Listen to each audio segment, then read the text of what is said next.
കർക്കിടക കൂറുകാരെ സംബന്ധിച്ച് ഇവിടെ പുണർദത്തിൻ്റെ കാലും പൂയവും ആയില്യവും അത് കൂടുന്നതാണ് കർക്കിടകം.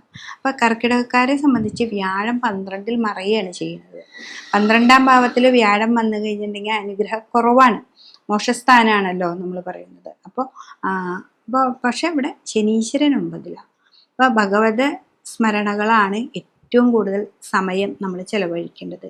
അപ്പോൾ ഒരു ദിവസത്തിൽ കാലത്ത് 1-2 മണിക്കൂറും വൈകിട്ടും അതേപോലെ തന്നെ സമയമെടുത്ത് നമ്മൾ പ്രാർത്ഥന ചെയ്യുകയാണെങ്കിൽ വളരെ മാറ്റം തന്നെ ഉണ്ടാവും. ഇത് വ്യാഴം 12-ൽ നിൽക്കുമ്പോൾ നമുക്കെപ്പോഴും പ്രാർത്ഥനയിലൂടെ മാത്രമേ നമുക്ക് മുന്നോട്ട് പോകാൻ പറ്റുള്ളൂ. പിന്നെ അതുമല്ല ശനീശ്വരൻ 9-ലാണ്. ശനിക്ക് 9-ാം ഭാവം നല്ലതാണ്. അത് വ്യാഴക്ഷേത്രമാണ്. പിന്നെ എന്താണെന്ന് വെച്ചിട്ടുണ്ടെങ്കിൽ അവിടെയും ശനി ആത്മീയത വളർത്തും. അപ്പോൾ ശിവക്ഷേത്രത്തിൽ പോവാം, ഓം നമഃ ശിവായ നന്നായിട്ട് ജപിക്കുക. അപ്പോൾ വലിയ ക്ഷേത്രങ്ങളൊക്കെ ആണെങ്കിൽ അവിടെ അൽത്തറകളൊക്കെ ഉണ്ടാവും. അവിടെ കുറച്ച് നേരം മെഡിറ്റേഷൻ പോലെ ഇരിക്കുക, നന്നായിട്ട് എല്ലാ മനസ്സിനൊക്കെ ഫ്രീ ആക്കിക്കൊണ്ടിരിക്കുന്നത് നല്ലതാണ്. പിന്നെ നമ്മുടെ കർമ്മത്തെ നോക്കണം. നമ്മുടെ ജീവിതം ഒരു ഗൃഹസ്ഥ ആശ്രമിയാണെങ്കിൽ നിങ്ങൾ എന്തായാലും കർമ്മത്തെ നോക്കണം. അപ്പോൾ ഇതിനൊക്കെ സമയം കണ്ടെത്തുന്നത് പോലെ തന്നെ നമ്മുടെ കർമ്മത്തിലൂടെ നമുക്ക് സാമ്പത്തിക ലാഭം ഉണ്ടാക്കാനും പറ്റും. അപ്പം ഇത് ഒരു കൃത്യനിഷ്ഠമായിട്ട് നിങ്ങൾ ചെയ്തു പോവുകയാണെങ്കിൽ കൃത്യമായിട്ട് നിങ്ങൾക്ക് അനുഗ്രഹ ഫലം തരുന്നൊരു സമയമാണ് 9-ലെ ശനി. 9-ൽ ഇപ്പോൾ ഗ്രഹനിലയിൽ പോലും 9-ൽ ശനിയുള്ളവർക്ക് ആ 19 കൊല്ലത്തിനുള്ളിൽ നല്ല മാറ്റങ്ങളാണ് തരിക. ഇപ്പം നമുക്കൊരു കൊല്ലം ഇപ്പോൾ 2.5 വർഷമാണ് ശനീശ്വരൻ ഇവിടെ നിൽക്കുക. അപ്പോൾ ഈ ഒരു വർഷം നമുക്ക് ഏറ്റവും നല്ല ഫലമാണ്. ക്ഷേത്രവുമായി നന്നായിട്ട് ബന്ധം ഉണ്ടാവണം. അല്ലെങ്കിൽ ഇപ്പോൾ ഒരു ദിവസം ക്ഷേത്രത്തിൽ പോകാൻ പറ്റില്ലെങ്കിൽ വീട്ടിലിരുന്നു കൊണ്ട് നമുക്ക് ഓം നമഃ ശിവായ നന്നായിട്ട് ജപിക്കണം, സഹസ്രനാമം ചൊല്ലണം, അല്ലെങ്കിൽ അതിൻ്റെ അഷ്ടോത്തരം ചൊല്ലാം. ഇങ്ങനെയൊക്കെ ചെയ്ത് കഴിഞ്ഞാൽ നല്ല മാറ്റമാണ് ഇവർക്ക് വരുന്നത്. പിന്നെ 2-ാം ഭാവത്തിൽ കേതു വന്നുണ്ട്. അപ്പം നിധി, കോശം, ധനം, വാക്ക്. അപ്പോൾ വാക്ക് എന്നുള്ളത് ഭയങ്കര ശ്രദ്ധാപൂർവം വേണം ചെയ്യാൻ.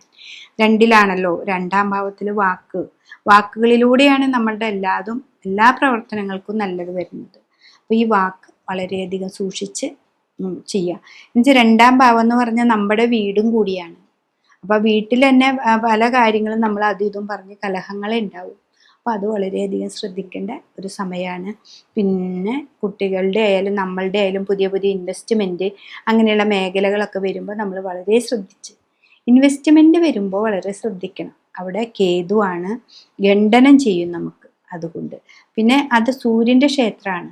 അപ്പോൾ നമുക്ക് എന്താണെന്ന് വെച്ചിട്ടുണ്ടെങ്കിൽ ഇപ്പോൾ ബാങ്കിങ്ങോ ചിട്ടികളോ ഫിനാൻസ് അങ്ങനെയുള്ള മേഖലയിൽ നിന്നൊക്കെ പണം ഇടപാടുകൾ ഉണ്ടെങ്കിൽ അത് കരുതൽ പൂർവ്വം നമ്മൾ അടച്ചു തീർക്കണം. ഇപ്പോൾ ഖണ്ഡനമുള്ളത് കൊണ്ട് ഈ 1.5 വർഷക്കാലം നമുക്കവിടെ കേതുണ്ട്.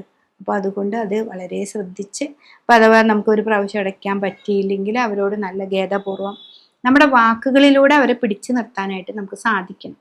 അതിന് ആണ് നമ്മൾ ഈശ്വരനെ വിളിക്കുന്നത്, അതിനാണ് ശിവക്ഷേത്രത്തിൽ പോകുന്നതും നാമം ജപിക്കുന്നതും എല്ലാതും. അപ്പം നാമജപം കൊണ്ട് മാത്രമാണ് ഈ കൂറുകാർക്ക് ഈ പ്രാവശ്യം ഈ ഒരു വർഷം പിടിച്ചു നിൽക്കാം.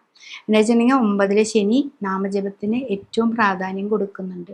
പിന്നെ ഇവിടെ വ്യാഴമാണെങ്കിൽ 12-ലുമാണ്. അപ്പോൾ നമ്മൾ എത്രയധികം നാമം ജപിക്കുന്നോ അല്ലെങ്കിൽ എത്രയധികം സഹസ്രനാമം ചൊല്ലുന്നു അതിനുള്ള പുരോഗതി നിങ്ങൾക്ക് ഈ ഒരു വർഷം കിട്ടും.